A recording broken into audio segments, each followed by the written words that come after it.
Hello, good evening, and welcome from me here in the UK. And greetings to you, Brother Stanislaus in Detroit. Hello, Excellency. How are you? I'm very well. How are you?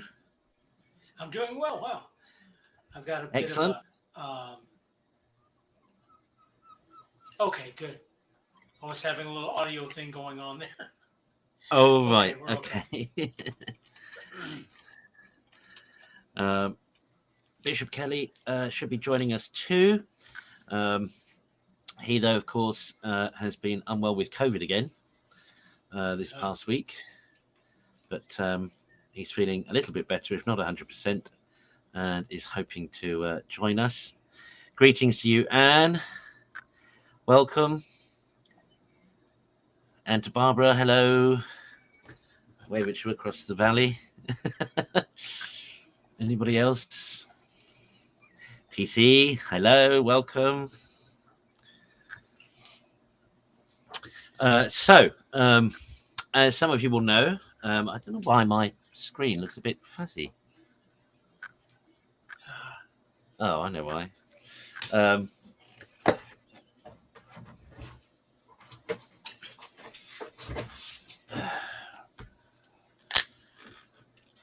I'm going in and out of focus.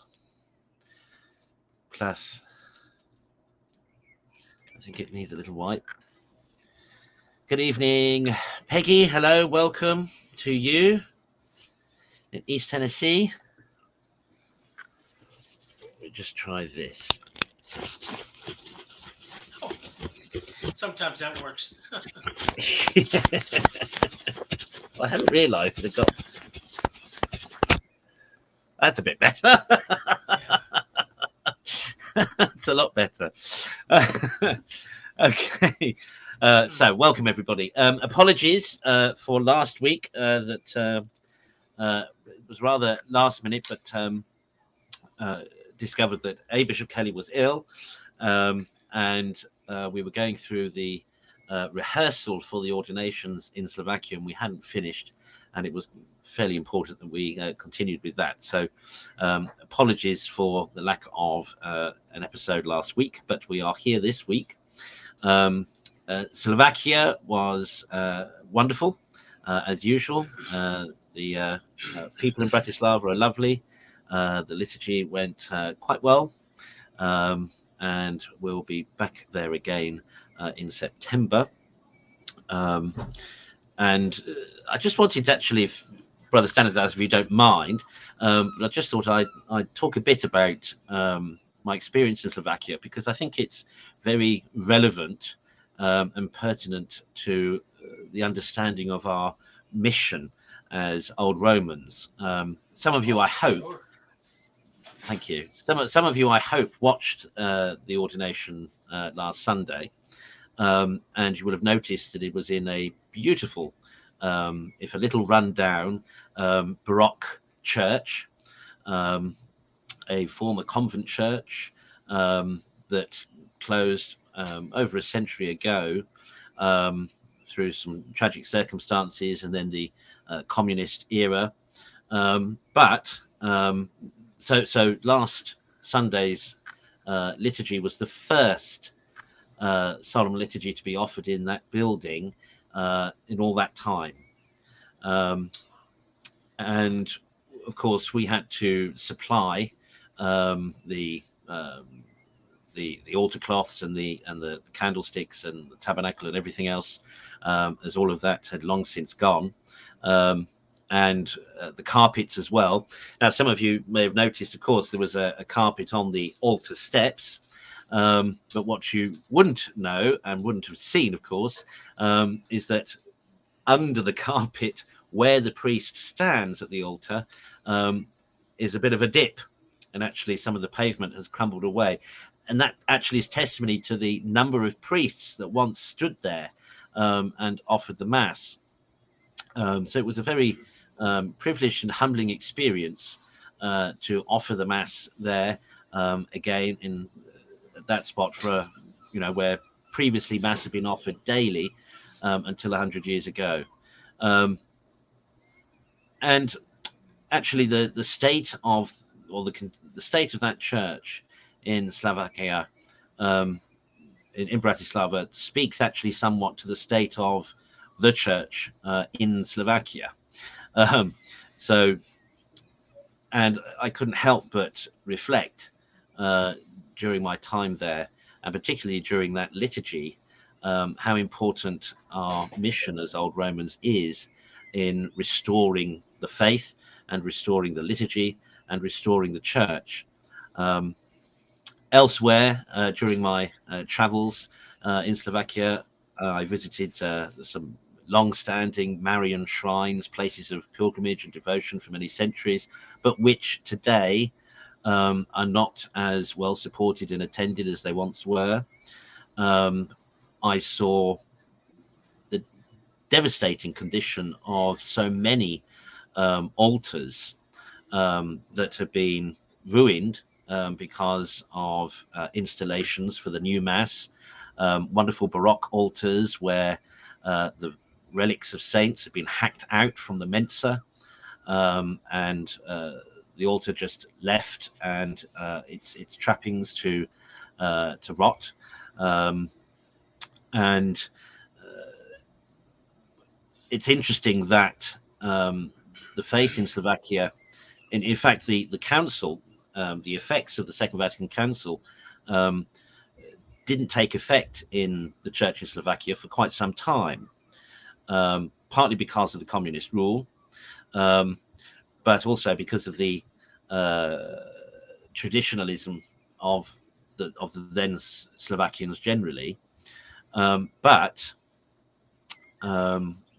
in the last 30 years or so, the modernism came with a vengeance, and with it increased secularization of the society, so that today, despite some of the wonderful pictures that I shared on Facebook that some of you might have seen of some of the churches, many are in a increasingly dilapidated state, sad to say, and their once great grandeur is now fading.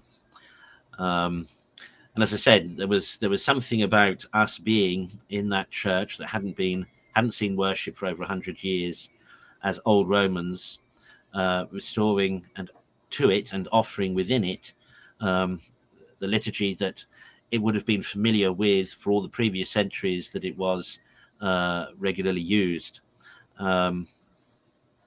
So our mission as Old Romans clearly is about the restoration of the faith and the restoration of the church, and through the restoration of the liturgy. And please remember our Old Roman missions and congregations everywhere, because in many ways we are certainly battling against the tide of modernism and increased secularization. And yet, where hearts are willing and where souls are faithful, it is possible, like we did last Sunday in Bratislava, to restore tradition and faith to the churches. So anyway, I just wanted to say that. I can see there waiting in the green room is Bishop Kelly, so I shall bring him on.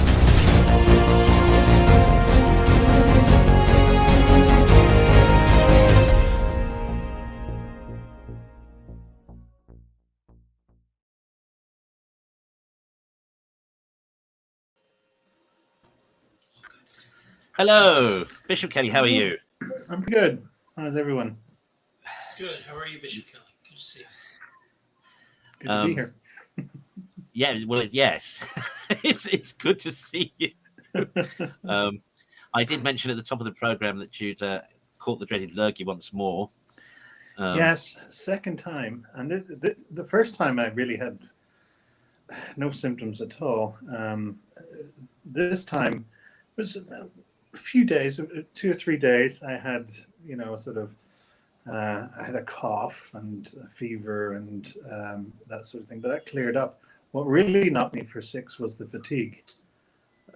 Sometimes, I would get out of bed to try and use the the washroom, and literally my legs would buckle underneath me. I was so tired. It was quite frightening. So, and I was out of town, and it wasn't obviously safe for me to get behind the wheel and drive. So I was kind of stuck there. Oh dear. But yeah, I mean, the best part of what would you say, maybe 10 days or so, and I'm still not 100%. I'm still pretty tired. And the curious thing, what's happening now is that I'm really tired, but I'm having insomnia for the past 2-3 days. Like excruciatingly tired, but I can't get over to sleep at night. It's really weird. But anyway, I'm back. I made it back thanks to insomnia. I was able to drive. Because I knew I would be certainly awake at the wheel. So I made it back to Chicago, which is good. Well, I can recommend, as was recommended to me, vitamin B and magnesium. I have been taking both. Yes. Cool. Yeah, and that certainly helps with the fatigue, and with the fogginess. Yeah. So, it's been it's been quite the journey. But anyway, such a strange disease that was released at a wet market, apparently. Right. Well, now, the last time we were together was before the consecration, and the last time we should have been together was after the consecration. And so I just wonder, because it's still, of course, topical a week later, but I just wonder if anyone had any reflections or thoughts about the consecration post the event. Some of you, of course, some viewers may have seen that I performed an act of consecration from a little Marian shrine just over the border from Slovakia and Austria.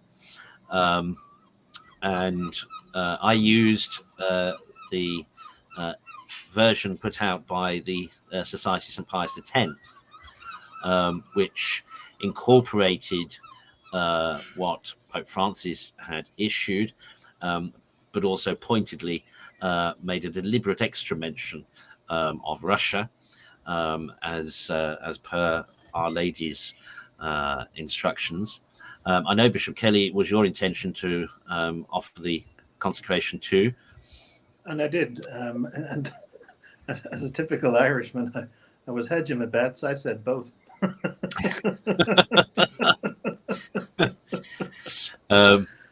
And Brother Stanislaus, of course, you issued a video just before the event. We managed to get it out just before the event. Well, yeah, if I was any good at this, a big advertisement would swoosh up on the screen that would say the video or something like that. And it's one of those things. Over Lent, I realized that there's so much improvement in that area to do better, because there's so much there.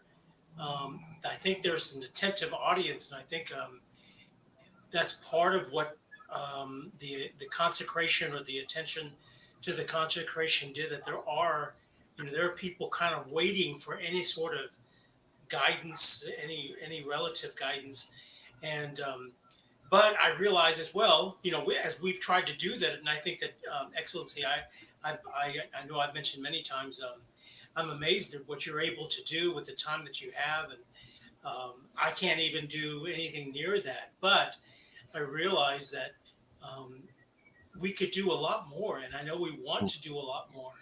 But it's in even in investigating what it takes, it's not easy. It's not just a matter of sitting down and saying, okay, we're going to do this. Even like you were saying, the video on the consecration was not really last minute, but I'm here in the United States. Oh, I just meant last minute in terms of getting it out. No, I'm not commenting on you at all. I mean that on myself, that, commenting on part of what it takes to do something that, I mean, I think sometimes of some of the men that used to be around, and if they saw it, they'd say, yeah, okay, brother, you get to see, not for content, but for execution, because you and all of us know, I mean, you can truly produce very high quality advertisements, videos today in your own space that you think would have come out of a TV studio, if you know how to do it. And if you can do all that stuff, and that's what I mean, is that there's a lot of opportunity there. And I think that what you were talking about, what it means to be an Old Roman, the mission, what our mission is, what, why are we out there?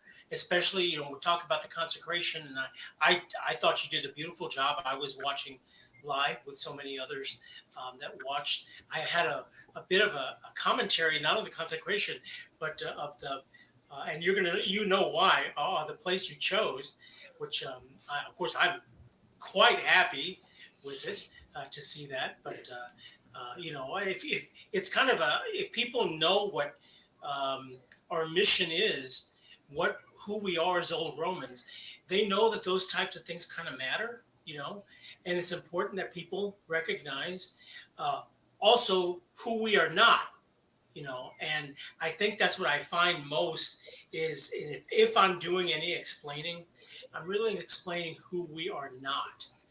And unfortunately, because, most people, in a sense, you get your 5 minutes. I've been trying to develop ways to skim over who we are not in order to use the time, because it's who we are is what everybody's asking for, in the sense that it's what those who are truly searching in themselves for what it means to be Roman Catholic, they'll find it all with us. And that's what I mean by, not just by the consecration or even I was very pleased with the videos you guys were able to put out of the ordination and the consecration, and even doing prayers from there. I mean, maybe for, I've known people that are really good at this stuff. And I guess in a sense it is kind of easy, but like for me, I have no idea.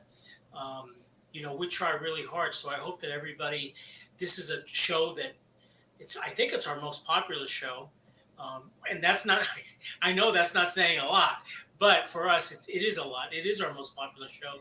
And so those who are watching, who will watch, I hope that they, in a sense, stay tuned, because as quickly as we are able to do it, to produce things that I know people are asking for in a way that is attractive and it keeps their attention, and they're informative, and they're, catechetical, as quickly as we're able to do that, I think they'll be very good, and I hope people will continue to pay attention.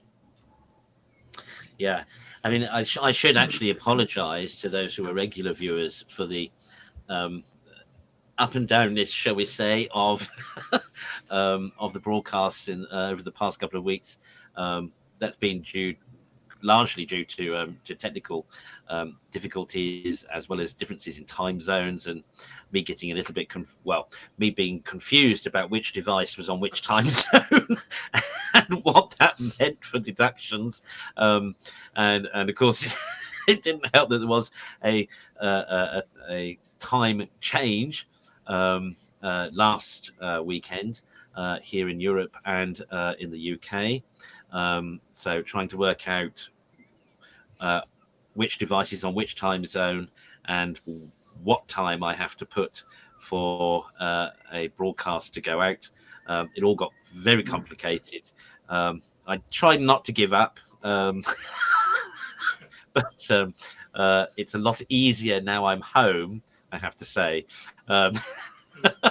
because now all the devices are all on the same time. So apologies.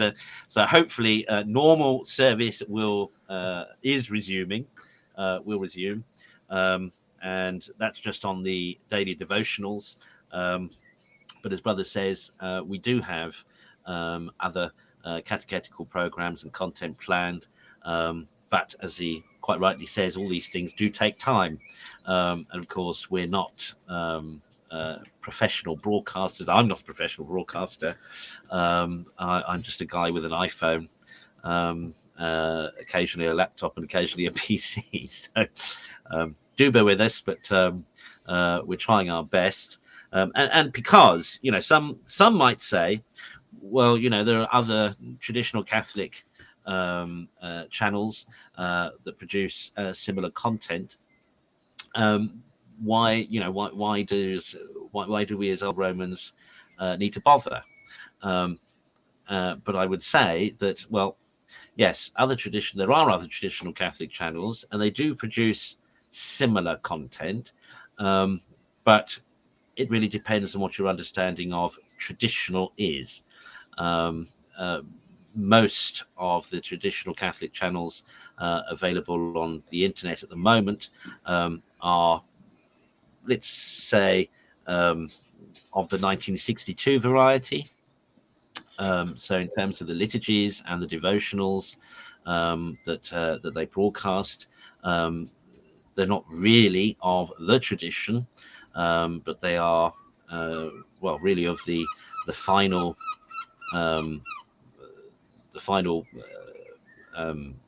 phase of tradition before the council, where already changes and etc. had taken place. So there is, I think, the penultimate nail in the coffin. The penultimate nail in the coffin, absolutely.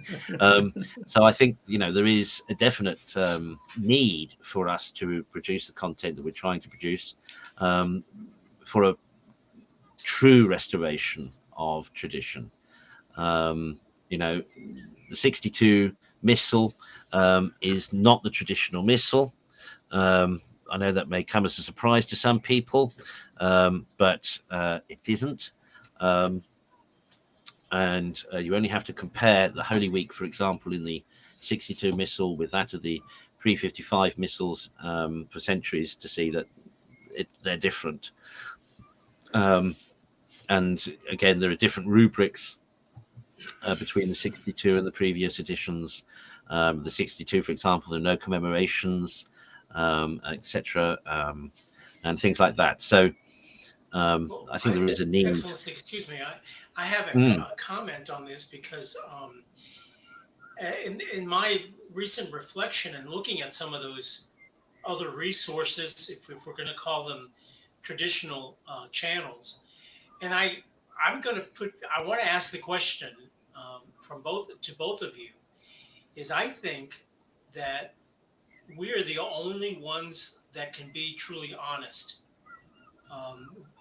as far as traditional channels go. And here, what I mean by that is mostly what you're saying is that the channels or the content offered I'm thankful that they at least are doing the 62.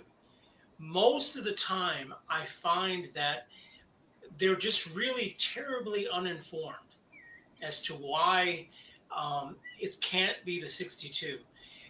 And that's not surprising in a sense, because who's teaching that? There's really not.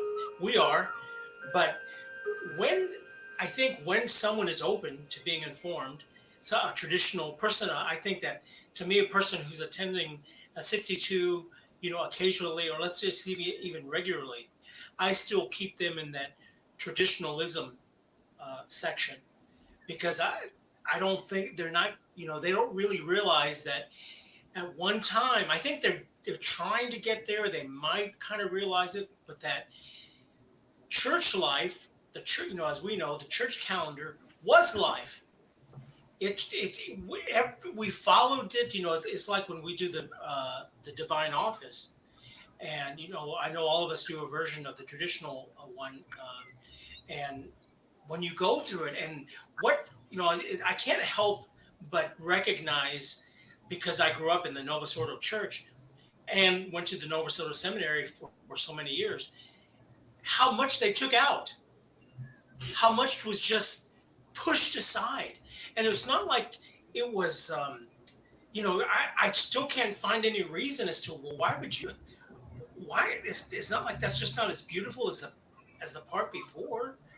And there's different reasons. And, again, going to the seasons. And so it just really amazes me when I think about it, that it seems to me that we are, and I'm including SSPX because they're the major ones. That's really where most people end up going. And, you can't blame them.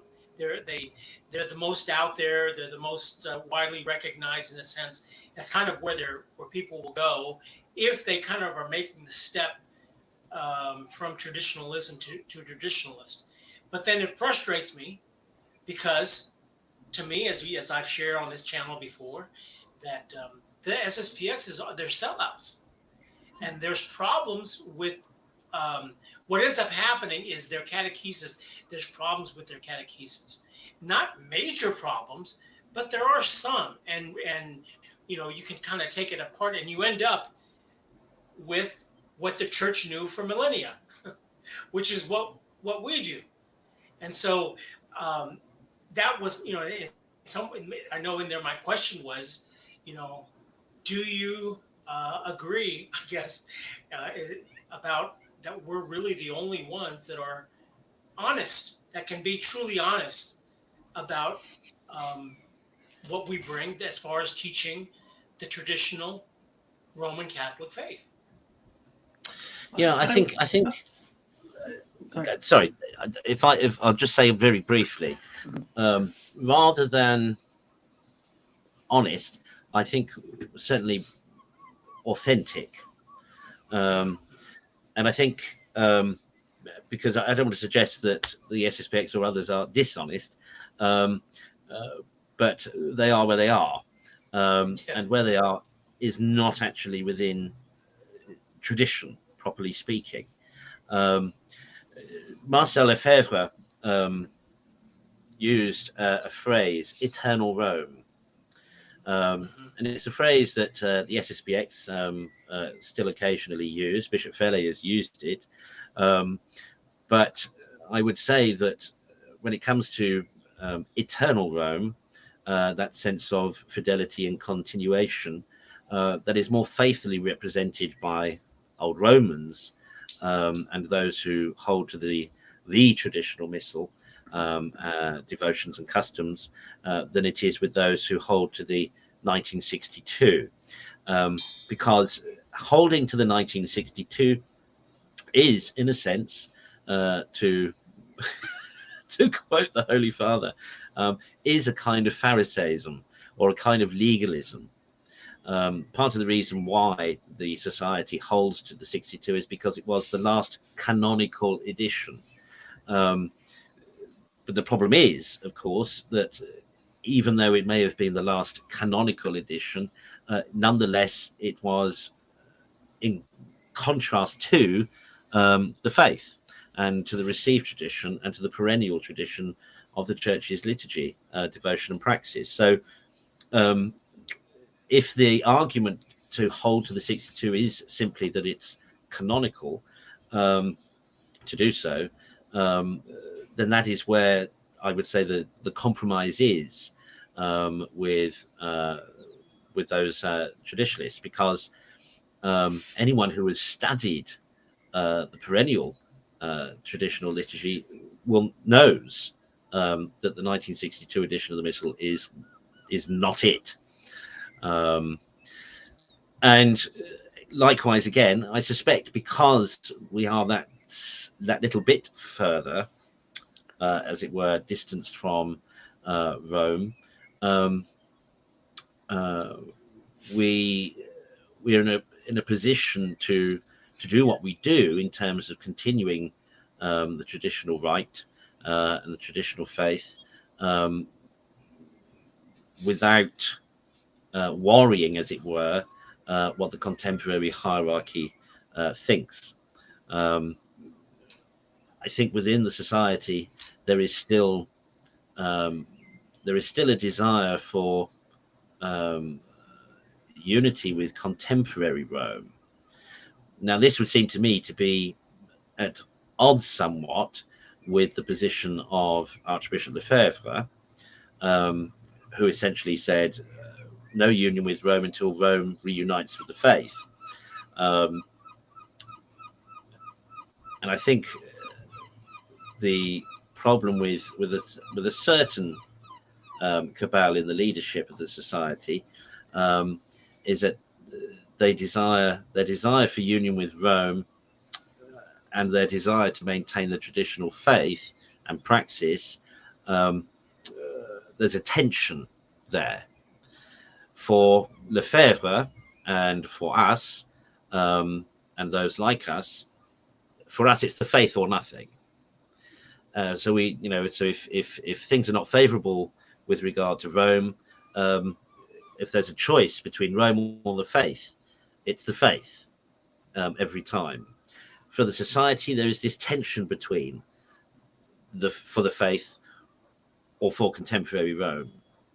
Now that came to a head in 2012 with the last general chapter of the society, when particular personalities got hoofed out from the society, and when the then leadership under Bishop Fele, it was difficult to see if they were leaning more toward the faith or more toward Rome. Now, in the end, they didn't move. In the end, they stayed with the faith. But there's always this tension. I think is the best way I can describe it.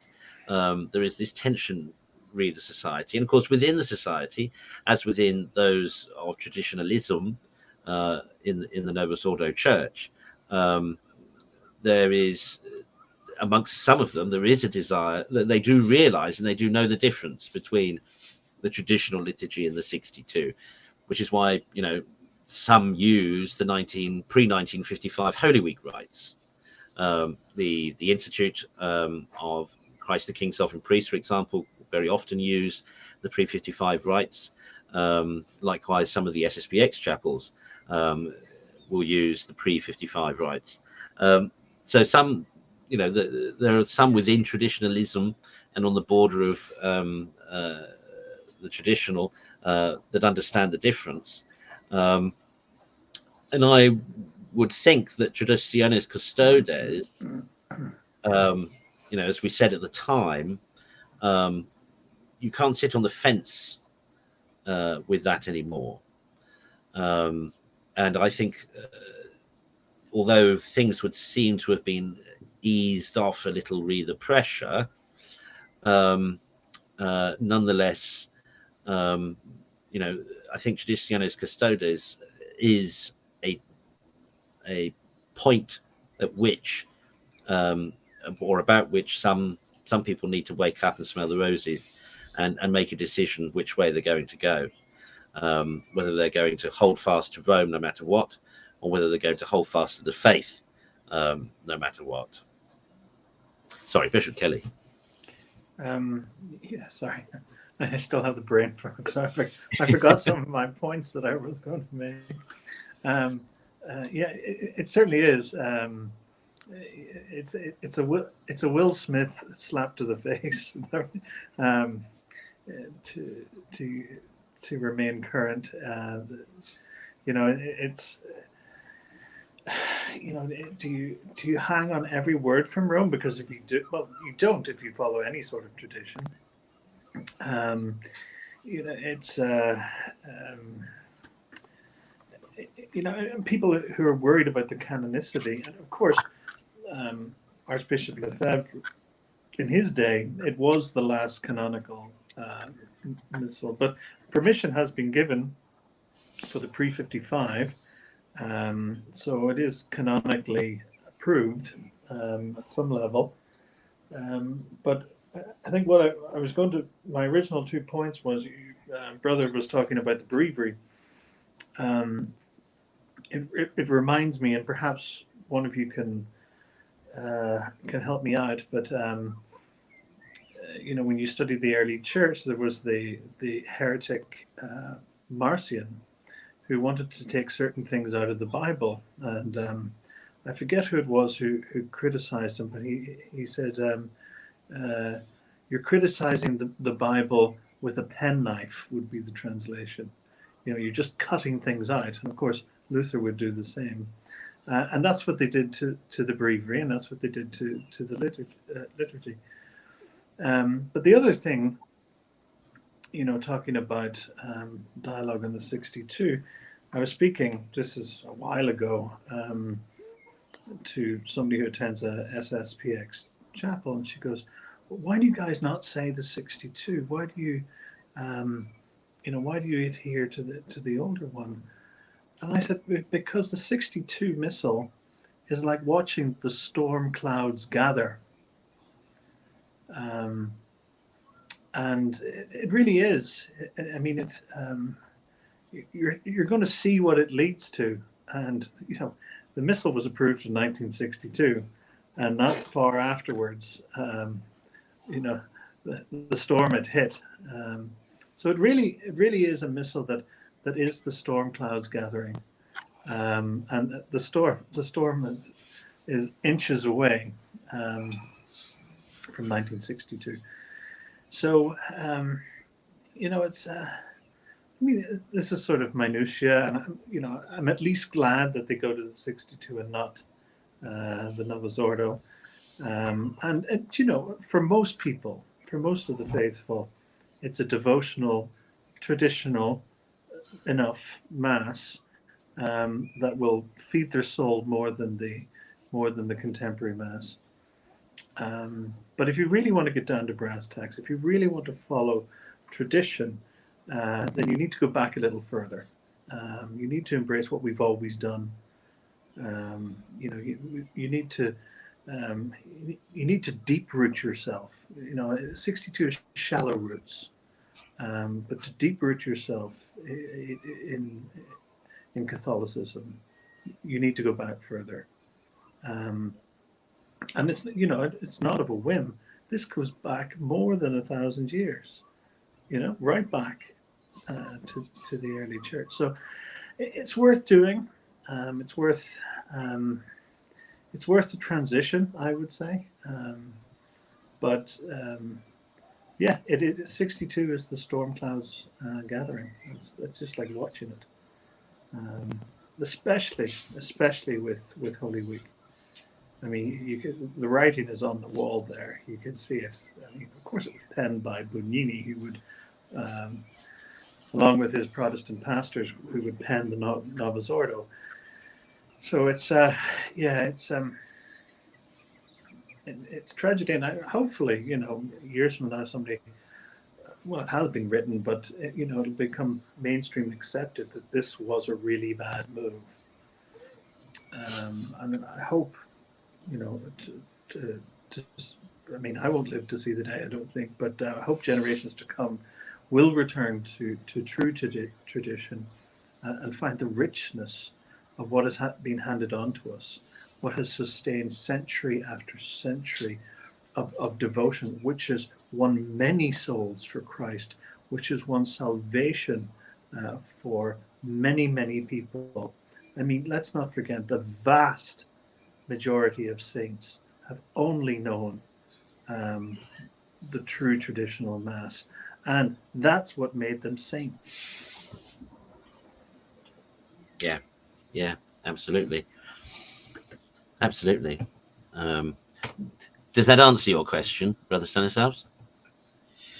It does, and I think it can lead in a lot of different ways, but just so people kind of, if they don't already, have a flavor of our different personalities, that I am the one still standing there saying, that's dishonest. They're being dishonest. Because, and here's why. It's not that I don't, I won't say, okay, I can see why you wouldn't want to make an argument to that. But between us and our viewers, I'm saying that they're dishonest because most of the SSPX priests that I've met or known, they're all men of intelligence.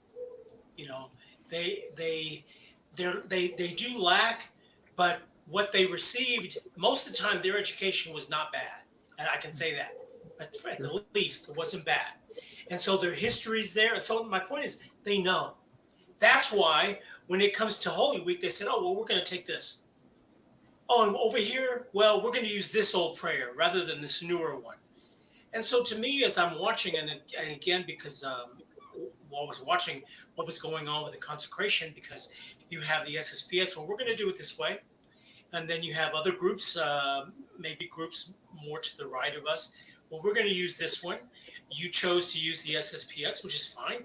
You could have also used other ones. There's other ones had you wanted to, and that would have been, I'm sure, would have been fine. You could have composed one. You know, all the elements of a consecratory prayer. I'm sure that would have been fine. It's part of the, you know, because he's a bishop, everybody. That's why. Not because all of us can just compose whatever we want. Okay, so my point is that it seems to me that what Bishop Kelly was saying, those darkening clouds, what I see that is in the SSPX is that they end up falling for exactly for the mistake that they're saying the Novus Ordo made. You know, they don't go so far. They don't accept the new rite, and there's even questions on ecumenism and things like that. Okay. And then they'll say, well, the Novus Ordo, they just kind of picked and choose throughout history, and they put something together and said, well, because we picked and choose throughout history, it's consistent, there's continuity there, and so this is what the church is today. It's kind of like if you've seen the story out of Germany, the definition they put out, I forget precisely what it was, but determining that now, you know, historical things in the church are going to be determined through this lens that signs of the times is the key phrase that they use in my reflection, that signs of the times must be considered when defining, you know, theology. Excellency, I think you might have read that article or seen that come up. And to me, that the SSPX is doing the exact same thing by, you know, eventually saying, well, yeah, we should really be using this. And so during this time of the year, we'll use this calendar, or we'll take this feast, or, you know, it's compromise. So what do? I think that's why I think, you know, for us, and what sold me on the Old Romans, if I can use the crude American language, what sold me on the Old Romans was, you think, oh, well, wait a minute. Yeah, for millennia, this was certain. So in this confusing time, because it's so confusing, that my desire is heaven. And so I want to embrace that which is certain. And what can I be sure that which is certain? What the church has been for over a millennia. Why do I have to, what I think with Novus Ordoites, whatever we want to call them, they'll say, well, no, what is certain is what the church says is certain. And right now, and this is what going back to what Germany is saying, that 2022, this is how things are defined, and this is certainty for now. In 2082, who knows what it may be? I mean, I don't know if that makes any sense. I mean, just the phrase, this is certainty for now. Yeah, it is crazy. And you know, you lost me at Germany, to be honest. I mean, it's just ridiculous. But you know, the practical side of it is just remain true. Like, you know, 99% of people just want to say their prayers and lead a good life. Mm-hmm. So what's going to lead you there? Well, the traditional Mass, the true traditional Mass, and living a Catholic life, molding your family around feasts and the calendar, and teaching, handing the faith onto your children to engage. I mean, you know, obviously, you know, I'm not a physical father, but if I were, I would desire with all my heart the salvation of my children. I mean, there would be nothing I would want more. Of course, you want to nurture and bring them up, but ultimately you want to bring them to eternity. So how do you do that as a Catholic family? And there's so much pressure from the contemporary world. I mean, the maternal and the paternal instinct is to shield and protect them from it. But it's so difficult. And the only weapon we have against that is the traditional Catholic faith. If you can pass that on, if you can just get that in there, they at least have some chance against what the world wants to tell them and convince them of and lie to them about. So I think, the message to most people, I would think, who's watching, or to those who have families, or at least, even if you don't, you want to attain your own salvation, the message is stick to tradition, because it is clear and certain way of getting you there.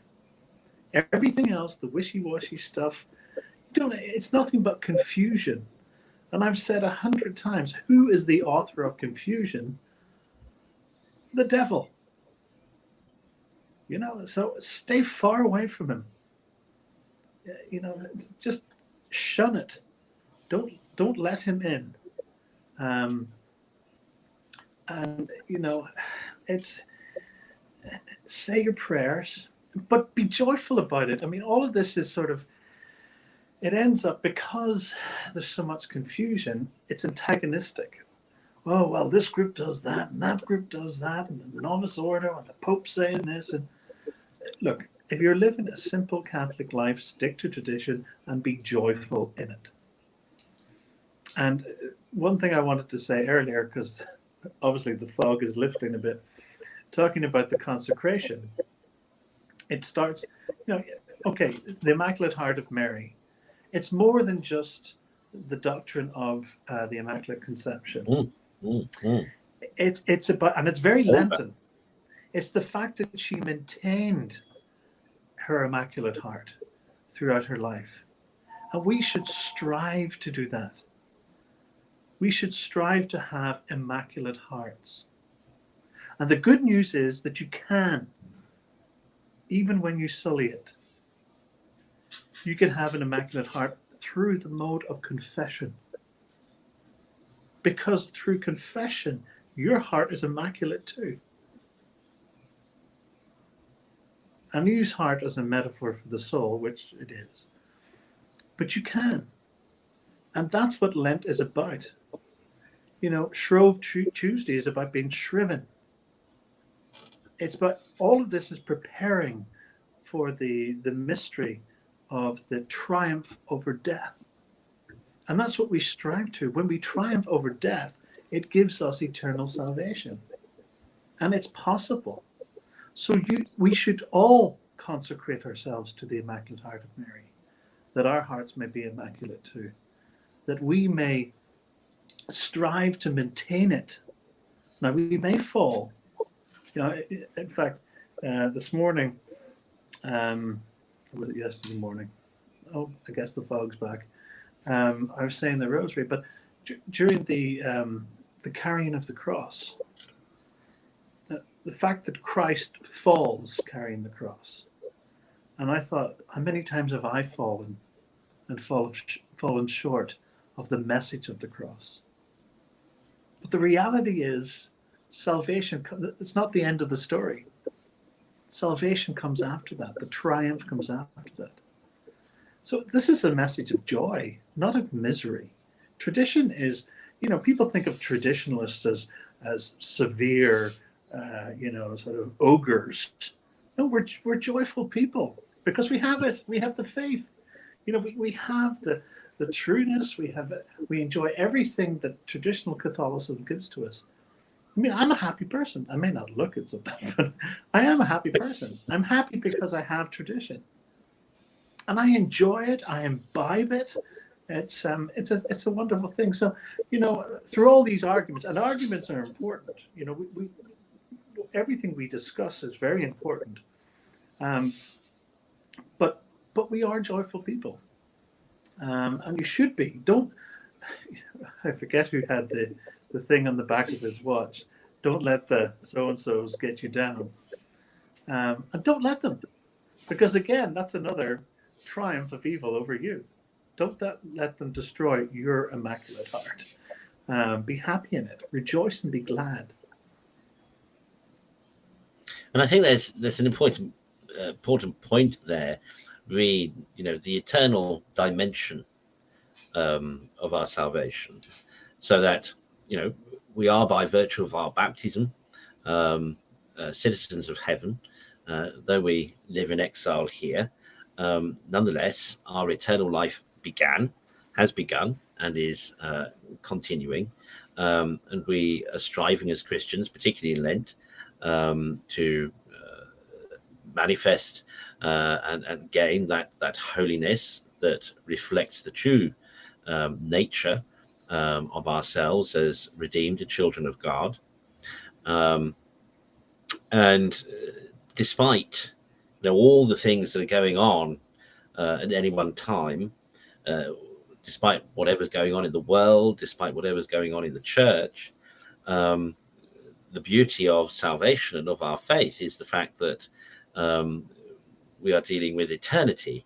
And so these things that go on around us really are incidental, and one could almost say inconsequential, except in as much as they may affect or enable people's salvation. And one of the sure ways of ensuring that contemporary events do not prevent the salvation of souls is by maintaining the constancy and continuity of the traditional faith and devotion and praxis, because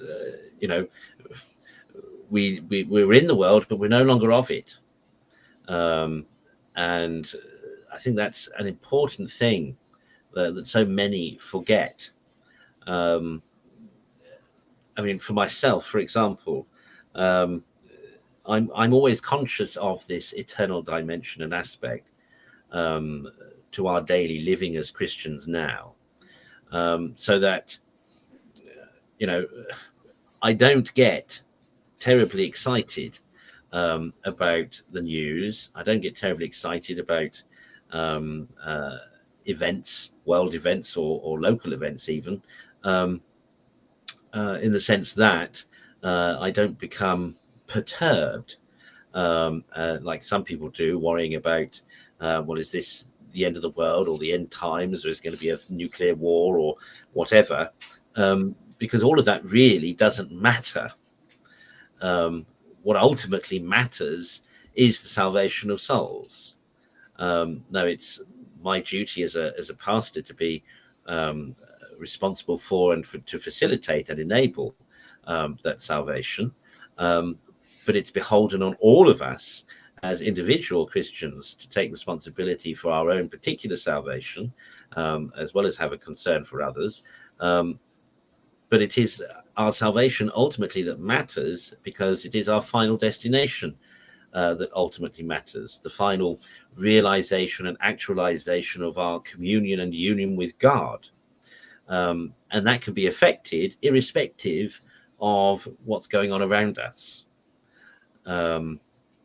So, yes, when you get worried about things or perturbed about things or anxious about things that are going on in the world or going on around you or going on in your life or others' lives, pray.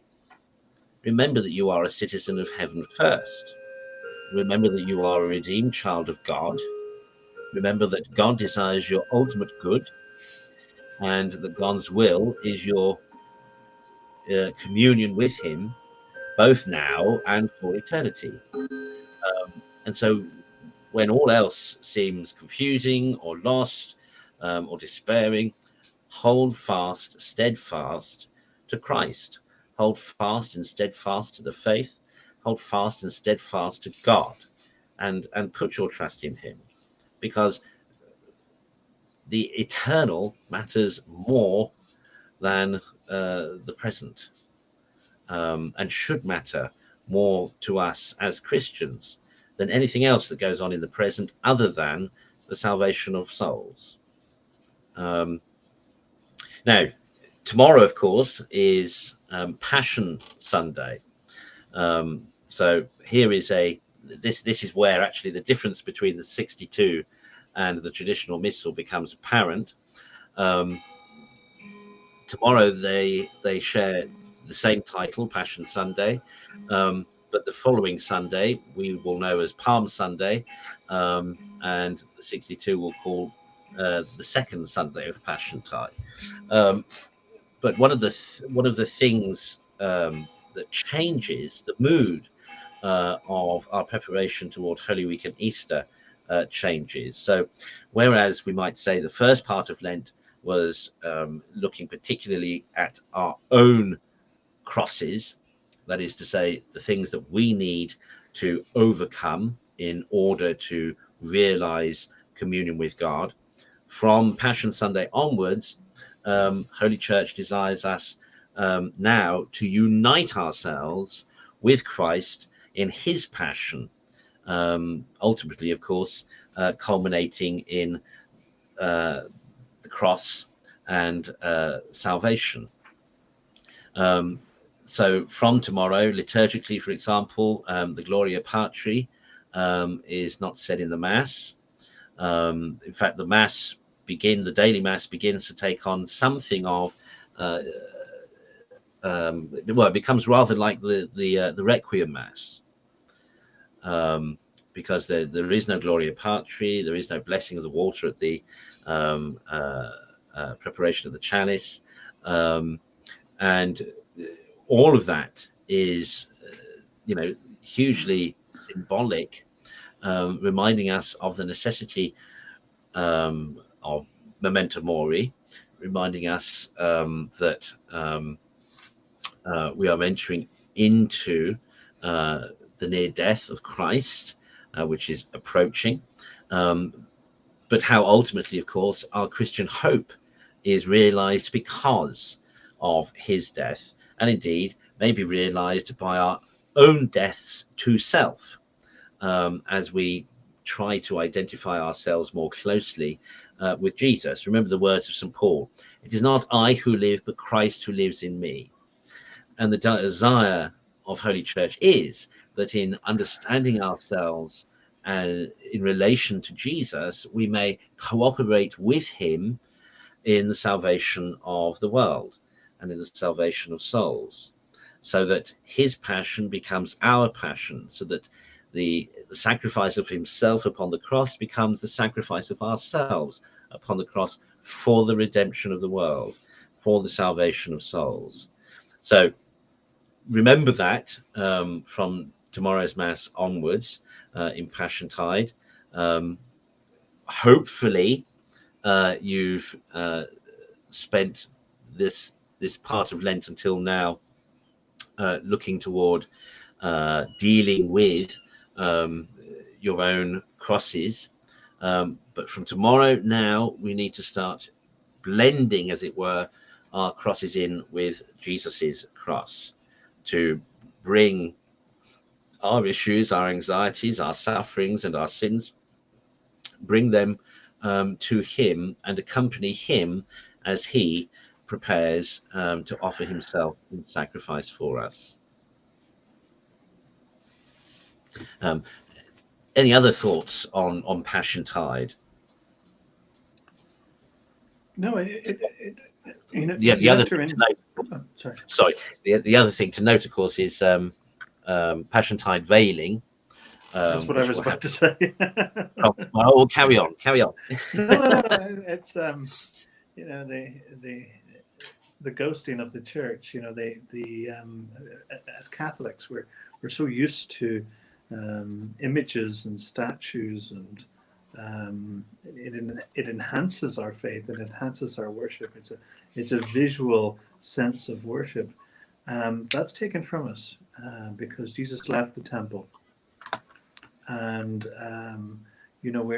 it's stripped bare, and it's really stark. I remember as a young boy walking into a church on Passion Sunday, and seeing it veiled, it's quite a shocking thing, to see. It's a stark thing, and I think starkness is good because it's the stark reality of our church, and like Your Grace just said, it's the starkness of joining our cross with the cross of Christ. So it's I think it's a powerful visual sense of what we're about to enter into these final weeks of Lent and Holy Week. And it's the same thing, it's the Frank Lloyd Wright, it's the medieval city where you're forced into these dark, narrow alleyways in order to come out into the glory of the piazza, where the hustle and bustle is, and the entertainers are, and the cathedral is. It's ahead of us, but just not yet. Just not yet. And that's life's journey. It's ahead of us, but just not yet. So yeah, I would say enter into Passiontide. Prepare yourself. Unite your heart with the cross. Your cross is with Christ's cross. Indulge yourself in the passion. We've all been through various passions in our lives. We've all suffered. Perhaps not as Christ suffered, but we have. But unite those sufferings, for the salvation of the world. I mean, we've always been taught that as Catholics, whatever's being thrown, people. That's why we do penance, is that we voluntarily suffer, and we unite it with the sufferings of Christ, which wrought salvation. So that would be my thoughts on Passiontide. I wouldn't quite say enjoy it, but enter into it, because the reward is, ultimately the reward's eternal. And of course, there's that stark contrast visually from last week and Laetare Sunday, where the theme was very much about rejoicing, as it were, a final reminder of the promise of our Christian hope and of heaven, the heavenly Jerusalem, Laetare Jerusalem. And the lighter shade of violet, with the rose pink vestments, etc., flowers, so on and so forth. That contrast then with tomorrow and Passion Sunday, with everything veiled, the unbleached candles, the veiled cross. Don't miss these wonderful. I think this is one of the attractions of the traditional liturgy is the visual effect. So don't miss that tomorrow, and reflect on that. Last Sunday was all about Laetare Sunday, was all about our heavenly home in Jerusalem. It was about mothers. Last Sunday, of course, traditionally Mothering Sunday. In stark contrast to tomorrow, where with beginning of Passiontide, everything is veiled, and the whole point of that is for us to ourselves, deepen ourselves more closely and enter into Jesus's love, and his redemptive passion. Brother Stanislaus, anything you'd like to say about Passiontide? Well, like the both of you, I very much look forward to this time as Passiontide. And what I'm reminded of, and as both of you were talking about it, inevitably I end up with the traditional Stations of the Cross each year, even though there's so many to choose from. And admittedly, there are many good ones. There's some very bad ones, but the St. Alphonsus Liguori stations are the ones we typically hear in our traditional parishes. And the word that sort of flies out, maybe in a very obvious way, is when, I forget exactly what it is, but the prayer says, compassionate with your Savior. And that's what Passiontide is to me, is that even the veiling in that old sense of, as the clouds, as you recognize, the clouds are starting to gather, and so you have to cover your head because the storm is coming. And in this way, it's the storm of the passion, everything that's going to happen, all that's leading up to it. And to compassionate with our Savior is to enter into that which he suffers. And so there's so much there, and our tendency, maybe I'll just say my tendency with things like that is to want to look away, bloody things, awful things, ugly things, horrible things, abhorrent things. You want to look away. And the Passion Tide for me means very much of myself recognizing, okay, I spent all these weeks, as you pointed out, Excellency, kind of focusing on me, even though there's a lot of praying, extra prayer, and all these things like that. But now, kind of turn our heads, we do look up, we see the clouds gathering, and we veil ourselves enter into Passion Tide. And I think that's something that the modern church just doesn't get. And I think that I'd be remiss if not to say that this is also a time that we're going to see people that we probably don't usually see, meaning that people are going to start going to church that don't typically go to church during the year. That's always a sort of phenomenon that happens the major holidays. And so I know for me, sometimes, or maybe more often than not, my tendency can be to point out just that, and you're kind of like, oh yeah, where you been? I haven't seen you before. And I have to fight every year to recognize, look, how can they're attentive. And yeah, they're probably being dragged by somebody else. Maybe not, maybe some of them are there on their own, but chances are. And so I know that's what I've been thinking about the past couple of days, is that I just want to be available and open to maybe someone that might cross my path or might approach me who is in a really difficult way. And I wouldn't know what that means. They know what it means. And I hope that I'm open enough to maybe provide to help with their compassionating, because that can be very difficult, especially when you're going through a lot. It can be almost impossible to try to compassionate with somebody, to be empathetic, to give over that which is due to myself.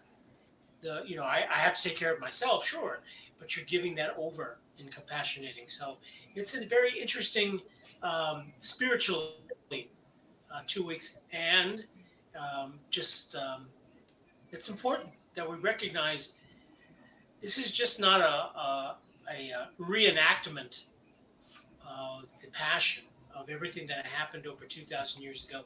It shouldn't just be a reenactment to you or to your parish or to anybody else you know. Entering in is more than just making it a reenactment, because it's forever. It's happening. That it's the word is transcendent. It's still happening in that sense. It's the lens. There's a lot of wonderful, beautiful spiritual theology that directs us to understand God the Father as looking at the lens of humanity and all of salvation history through the passion of his Son, our Lord and Savior. So it's a wonderful time, like you said, in a sense, joyful time, but at the same time, it's not joyful. It's very sorrowful. Yeah, and that's a very good point there. The Holy Week, particularly the liturgies of Holy Week, as you say, they're not just reenactments. They're not just representations. They are, in many ways, the Mass, as it were, sort of spread out, and we do enter into eternity. We enter it from the perspective of God, as you say, the eternal dimension of the salvific actions of our Savior in his passion. And Holy Church in her liturgy, which superficially may look like reenacting or representing, but is actually designed to encourage us to so closely identify ourselves with Christ and his passion that we are there. The liturgies are designed to enable us, as it were, to transcend salvation history with God and be with Jesus in those moments of his passion. None more so than particularly the Sacrum Triduum, the great 3 days of Holy Thursday, Good Friday, and Holy Saturday. But really, from Palm Sunday onwards, and in a sense, from tomorrow onwards, the beginning of Passiontide is Holy Church always prepares us, and Passion Sunday onwards is a preparation for Holy Week. Hence the kind of funeral-like sobriety to the liturgy of Passiontide, all to guide us in, to lead us in, to enter more deeply into the mysteries that we will be experiencing ourselves, not just reliving, not just representing, but experiencing ourselves. Because how else can we love as Christ commands us to love as he loves? How can we love if we can't compassionate with him? So because we now, of course, are the agents of salvation in the world today. So as well as that eternal dimension to our lives as Christians, the contemporary aspect, the only relevant contemporary aspect, is the fact that we are ourselves signs and pointers to that eternal kingdom and that eternal life, or at least we should be, by manifesting Christ and his love in ourselves to others. Bishop Kelly. I think just to I don't know, to wrap up or something, but just a point to make, that the medieval world has a lot to teach us on this, because every major town and city had a passion play. I mean, the famous one today is, I think it's Oberammergau, but that still exists. But they all had medieval plays, and that was the reenactment. That was. But the people knew the difference, because they would go through the church doors, and it was the reality. They had watched the reenactment, and they went to embrace the reality. And I think it teaches us something, and what you enter into is not a reenactment within the church. You enter into the mystery. You go through that cloud of mystery that the liturgy brings, represented, of course, by incense, although you won't see much of that until the end. But yes, you do, and I think it teaches us the difference. And of course, we've lost that tradition between play and reality, which the medieval world had. It's not, and the thing is, I think the contemporary liturgy, it really is a reenactment. The stuff that goes on in contemporary liturgy, but not with the traditional liturgy. You do enter into that mystery. I would what's the word I'm searching for? Challenge anyone to not be moved or to feel touched by the liturgy of certainly the sacred. What do you call it? I think I'm tired now. Yes, the Triduum.